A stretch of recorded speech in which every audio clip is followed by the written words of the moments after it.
Tout autre chose à présent. Chaque Français en boit en moyenne 18 litres par an. Les jus de fruits ont longtemps accompagné nos goûters, nos petits déjeuners, nos apéritifs. Mais la consommation baisse de 3% chaque année. Pourquoi donc? Valentin Després, Emmanuel Binet et Julien Roux ont trouvé là, ou plutôt les réponses.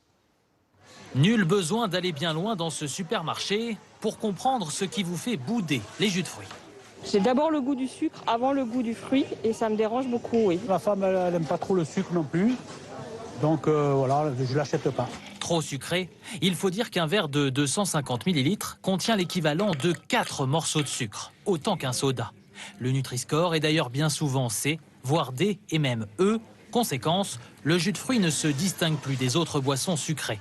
Les ventes sont en recul, alors que les sodas, thés glacés et boissons énergisantes gagnent du terrain. Mais cela ne suffit pas à expliquer ce désamour. C'est aussi une question de prix. Chez ce fabricant dans l'Oise, le jus d'orange est 3 fois plus cher qu'un soda. Car on ne produit pas un soda comme on produit un jus.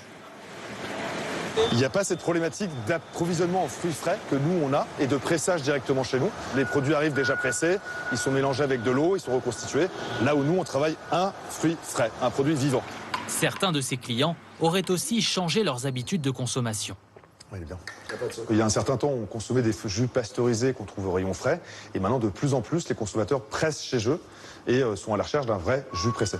Alors comment inverser la tendance? Cet autre industriel réagit avec d'autres recettes moins sucrées grâce à un nouvel ingrédient. On a enlevé à peu près 30% du jus d'orange pour le remplacer par de l'eau de coco, de façon à ce qu'au niveau du goût, ça soit quasiment imperceptible. Mais au niveau de l'apport en sucre, il y ait une différence importante, qui est celle de 30%. Une stratégie qui semble gagnante, alors que les ventes de la marque étaient en chute libre depuis 4 ans. Elles sont de nouveau en hausse de 2% ces 12 derniers mois. Tous les soirs cette semaine, à 3 jours de l'ouverture